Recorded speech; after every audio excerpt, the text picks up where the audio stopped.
Akan memberikan kesempatan untuk Prof. Didik selaku ekonom senior tentunya untuk bertanya langsung kepada tim pemenangan dari masing-masing paslon. Persilakan. Oke, untuk Pak Heru ya. Ini kan ada program bagus ya, satu desa, satu nakes. Kemudian satu keluarga miskin, satu sarjana. Keluarga miskin itu kan belasan juta. Itu bagaimana belasan juta sarjana itu diciptakan? Untuk Pak Tom, membangun satu kota itu kan mahal sekali. APBN satu provinsi saja itu seperti Jakarta 80 triliun, seperti provinsi lain 30 triliun. Ini kan memerlukan dana lebih besar daripada IKN. Ya. Nah Pak Erwin 400 triliun itu dari mana? Untuk program makanan tambahan anak, makanan untuk keluarga, untuk pelajar ya. Oke. Itu pertanyaan saya. Baik, terima kasih Prof. Didik. Langsung saja mungkin ke Pak Heru. Tapi yang secara umum, problem sekarang adalah korupsi di birokrasi maupun di parlemen. Di penerimaan seperti pajak, itu gunung es yang luar biasa. Tidak henti-hentinya, Pak Mahfud sudah mengatakan 359 triliun itu. Itu Menteri Menko Perekonomian yang itu untuk ketiganya. Bagaimana itu mengatasi seperti itu? Hambatan teman-teman, saudara sekalian adalah birokrasi. Oke, birokrasi dan mungkin dari sisi penegakan hukumnya juga ya, seperti apa anti korupsinya begitu bisa digalakkan, bisa ditegaskan begitu. Pak Heru terlebih dahulu tadi pertanyaan. Kalau dari kami memang kita mulai dari data. Ya, data ini memang masalah yang menurut saya salah satu masalah terbesar di Indonesia ini adalah masalah data. Yang gampangnya kalau kita mau cari data kecelakaan gitu atau data apa dari semua sumber beda-beda, ya kan? Prof. Didik kan risk peneliti kan, mencari data di Indonesia kan susahnya minta ampun itu, karena sumbernya bisa beda-beda, angkanya juga beda-beda. Jadi sekarang bagaimana pendataan masyarakat Indonesia ini kita jadikan satu data. Karena itu tadi sudah disampaikan KTP Sakti ini. Ya, KTP Sakti ini dasarnya adalah bagaimana pendataan yang sangat akurat yang bisa dengan tepat memetakan siapa-siapa saja yang harus mendapatkan apa, ya kan? Apakah harus mendapatkan bantuan kesehatan, apakah bantuan pendidikan, apakah bantuan keluarga sejahtera, atau bantuan-bantuan sosial yang lain. Nah, dengan demikian kita akan punya pendataan informasi yang jelas. Berapa banyak keluarga miskin yang benar-benar memiliki potensi, ya salah satu cukup besar. Ya, jumlahnya cukup besar. Betul, ya. Tentu saja tidak bisa langsung kita selesaikan semua. Ya, kita buat pentahapan. Jadi di sini di hitungan kami sekitar 43 triliun per tahun kita alokasikan untuk mengangkat keluarga miskin ini, ya, yang mana salah satu anggota keluarganya memang memiliki potensi untuk menjadi sarjana. Ya, dari situ nanti kita seleksi dengan tahapan-tahapan tertentu, kita akan mengangkat pelan-pelan ini semua. Nggak langsung semuanya selesai, Prof. Didik. Tentu Tapi saja. jangan sarjana sastra. Rendra kan nggak perlu 1000. Kalau tadi Erwin bilang kan, Mas Erwin bilang kan, yang banyak insinyurnya gitu kan. Ya karena saya tukang insinyur, saya setuju juga. Ya kan, ya, insinyur kita perbanyak gitu kan, supaya bisa menjadi mengembangkan mesin-mesin produksi kita. Ya kan, terutama di sektor industri hilirisasi. Semua aspek yang tadi saya sampaikan tadi membutuhkan banyak sekali insinyur-insinyur baru. Dan mana juga skill-skill baru di Indonesia ini. Ya kan, kalau kita masuk pada transisi energi kita butuh skill-skill baru. Kita masuk ekonomi biru kita butuh skill baru. Jadi sinilah makanya pendidikan yang mana salah satunya kita harapkan sekaligus dimaksudkan untuk mengangkat keluarga miskin ini keluar dari jurang kemiskinan, itu menjadi fokus utama dari Mas Ganjar dan Pak Mahfud. Oke, tadi dengan strateginya adalah dilakukan secara bertahap begitu ya. Terjawab ya Prof ya. Tapi nanti untuk pertanyaan yang kedua kita akan putar di round berikutnya ya. Jadi sudah terjawab Prof? Kita akan langsung beralih begitu ya ke Pak Tom. Pak Tom seperti apa? Siap. Jadi begini. Pertama, banyak orang tidak sadar betapa timpangnya ya APBD antar kota. Jadi Jakarta itu seperti Prof Didik tadi sampaikan, APBD-nya kira-kira 80 triliun per tahun. Tapi kota seperti Banjarmasin atau Palangkaraya itu palingan APBD-nya cuma 1 triliun sampai 2 triliun per tahun. Ya, jadi bayangkan kota kayak Banjarmasin atau Palangkaraya, ya, itu kalau APBD-nya dinaikin dari 1 menjadi 2 atau dari 2 menjadi 3, dampaknya luar biasa. Ya. Implikasinya apa? Satu kendala yang kami lihat yang saat ini membuat ini timpang adalah komposisi APBN, di mana 2/3 APBN itu adalah belanja pusat. Nah, hanya 1/3 APBN itu transfer ke daerah. Ini harus berubah. Ya, jadi selama 10 tahun terakhir, bahkan mungkin lebih, yang bertumbuh paling cepat itu adalah belanja pusat. Ya, sementara transfer ke daerah itu sebenarnya kecil sekali. Ya, ini mungkin harus dibalik. Justru belanja pusat yang harus dibatasi, transfer ke daerah yang harus ditingkatkan ya, untuk mengurangi ketimpangan. Nah, kedua, sebenarnya itu Kementerian Keuangan ya harusnya bikin semacam akademi untuk melatih dinas-dinas keuangan di pemerintah kota, pemerintah kabupaten, bagaimana meningkatkan yang namanya PAD atau penghasilan asli daerah. Ya, jangan hanya dengan cara-cara lama seperti naikin kendaraan pajak kendaraan, ya kan? Tapi yang tadi saya bilang, kenapa sampah tidak dipasang iuran? Ya, kenapa gula tidak dikenakan cukai? Ya. Nah, banyak iuran-iuran seperti ini, ya seperti iuran sampah, sebenarnya lebih baik diimplementasikan di tingkat lokal di daerah karena sampah itu masalah lokal. Ya, jadi itu bisa menjadi bagian dari penghasilan daerah gitu ya. Jadi ini contoh-contoh saja beberapa sumber pendanaan untuk memeratakan ke 40 kota di se-Indonesia. Ya. Oke, baik. Terjawab baik ya Prof ya. Kita atau ingin menanggapi? Enggak cukup. Cukup. Tapi menaikkan 1 triliun itu tidak punya dampak apa-apa. Seperti Papua itu puluhan triliun naik. Dampaknya ke Jayapura tidak banyak. Ya, tentunya saya setuju dengan Prof. Didik dan semuanya bahwa kebocoran harus dikoreksi, korupsi harus dikoreksi.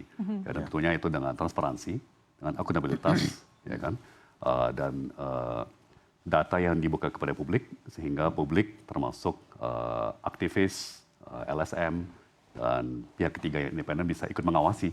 Ya, yang saya lihat juga udah pasti kita semua setuju bahwa penganggaran baik penerimaan maupun pencairan itu sangat tidak transparan, ya, sehingga publik tidak bisa ikut mengawasi. Oke, transparansi ya akan ditingkatkan juga begitu. Kemudian dari Bang Erwin seperti apa? Ya, saya melanjutkan lagi karena masih banyak yang perlu saya tambahkan. Jadi penerimaan negara kita ini juga kita ingin menaikkan dividen BUMN. Terus terang BUMN kontribusinya terhadap penerimaan negara kita itu kecil sekali dibanding negara lain ya. Jadi kita ingin aset-aset yang nganggur, yang sleeping aset itu naik. Jadi kita ingin kinerja BUMN juga naik sehingga dividen dan kontribusinya kepada penerimaan negara itu naik.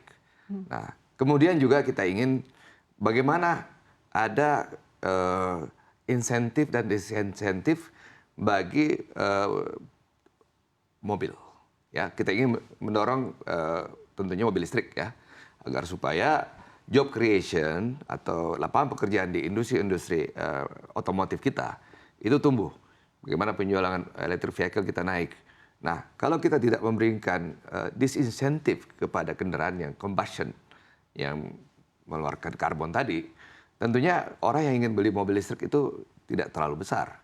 Makanya di beberapa negara sudah diterapkan kalau ingin plat mobilnya nambah, ya seperti Jakarta, mobil kedua, ketiga itu pajak kendaraannya naik. Nah, di daerah itu bisa menaikkan PAD-nya dengan itu untuk memberikan insentif kepada kendaraan listrik supaya itu tadi karbon kita bisa turun ya. Nah, kita juga ingin menaikkan beberapa pendapatan kita dari sektor pertambangan. Makanya hilirisasi itu penting supaya investasinya besar di sini, kemudian ada pajak ekspor, kemudian ada perputaran yang terjadi di dalam negeri. Apakah itu nanti ada pekerjaan yang bertambah, kemudian ada PPN-nya bertambah karena ada jual beli. Dan lagi-lagi kita harus ada political will membentuk yang namanya Badan Penerimaan Negara. Mas Gibran tadi sudah menjelaskan bahwa kita jangan berburu di kebun binatang. Kita ingin memperluas kebun itu. Dan yang kedua, bagaimana yang tadi Mas Gibran sampaikan, bagaimana dana-dana swasta itu masuk juga. Terus terang Indonesia, ini Mas Tom bisa menceritakan, institutional fund atau sovereign fund yang masuk ke Indonesia rendah sekali. Itu boleh kita lihat bahwa Menteri Keuangan hanya mengubahkan global bond yang yieldnya tinggi 5-10 tahun. Kenapa nggak institutional fund atau sovereign fund yang masuk ke Indonesia yang 30 tahun, yang yield-nya rendah. Nah ini terus terang kita butuh memperbaiki juga kepercayaan kita kepada institutional investors ini, supaya mereka masuk lebih besar lagi di proyek-proyek infrastruktur, di proyek-proyek lain. Sehingga kita ingin yang dana swasta KPBU masuk, institutional fund masuk, penerimaan negara dinaikkan. Sehingga apa tadi disampaikan Pak Didi, bahwa kita ingin belanja 400 triliun terkait dengan makan siang gratis kepada murid-murid kita, itu terjadi. Dan ini investasi. Ini investasi, karena ini investasi 10 tahun, 20 tahun bagi anak-anak kita yang ingin bekerja di tempat-tempat kerja yang hebat. Catatan saya satu saja. BUMN itu sudah karatan lama sekali, kecuali yang perbankannya. Return on assetnya sangat rendah. Itu sangat rendah. Dan diketahui dari riset disertasi yang saya uji, itu orientasi entrepreneurship-nya di bawah 50%. Mengapa? Itu karena political action di dalam, bukan yang ini. Itu catatan aja kalau Pak Erwin memerintah, sangat berat sekali, justru malah jadi beban. Padahal asetnya besar sekali, BUMN sangat besar. Itu PR yang berat. Challenge baru. Dan juga tadi kan tambahan saya, menggabungkan dua institusi dan memisah, itu berat juga. Saya menganjurkan kalau memang itu dilakukan, pajak aja, pajak kan paling tinggi. Nggak usah bea cukai dan pajak. Itu bertahap, kalau tidak sangat berat. Saya pernah memimpin KPBU bersama teman-teman kolektif, itu mengurus birokrasinya saja 3 tahun. Jadi nggak sempat mengurus macam-macam. Betul. Ini semakin panjang diskusi kita, semakin banyak challenge-challenge baru yang keluar ya. Challenge-challenge baru yang muncul, tapi tetap semangat ya. Ada lagi challenge ya. Kita juga harus transparan bahwa pasar modal, perbankan yang selama ini memproteksi diri dengan data pribadi perbankan, ini kan pajak susah untuk masuk juga. Kita ingin ada konektivitas di situ supaya pedagang pasar modal itu juga bayar pajak. Banyak mereka dapat untung dari kripto, dari jual ya namanya exchange currency, ya foreign exchange currency, trading saham. Ya maaf, pajaknya kadang-kadang nggak dilapor. Jadi ini juga perlu antara OJK dan juga nanti Badan Penerimaan Negara ini duduk supaya ada penerimaan tambahan dari situ juga. Tapi sumber dana dari swasta itu menurut saya adalah salah satu sumber yang harus kita gali. Artinya ini yang selama ini kita kalau memiliki sistem hukum yang lebih memberikan kepastian, ya penegakan hukum yang tegas dan jelas, makanya kan Mas Ganjar, Pak Mahfud itu menyiapkan ada 3 kan, gaspol tuh kan, gandakan anggaran. Yang terakhir itu adalah mengefisiensikan birokrasi kita, ya kan, dengan digitalisasi. Dan disinilah peran Pak Mahfud nantinya, utamanya ya. Kita nggak mengatakan bahwa Pak Mahfud satu-satunya, tapi kita butuh pemimpin yang memang benar-benar bisa memberikan kepastian hukum, ya, dengan melakukan reformasi hukum, sehingga sektor swasta bisa masuk dan punya confidence untuk masuk ke dalam. Jadi ketergantungan kita terhadap APBN ini juga harus kita batasi gitu dengan masuknya, karena sekarang semua aspek di pembangunan di banyak negara lain kan sebetulnya didopang sebagian besar oleh swasta, ya kan. Kendalanya tinggal satu, yaitu kepastian hukum. Itu jadi andalan kita untuk bisa membawa mereka masuk.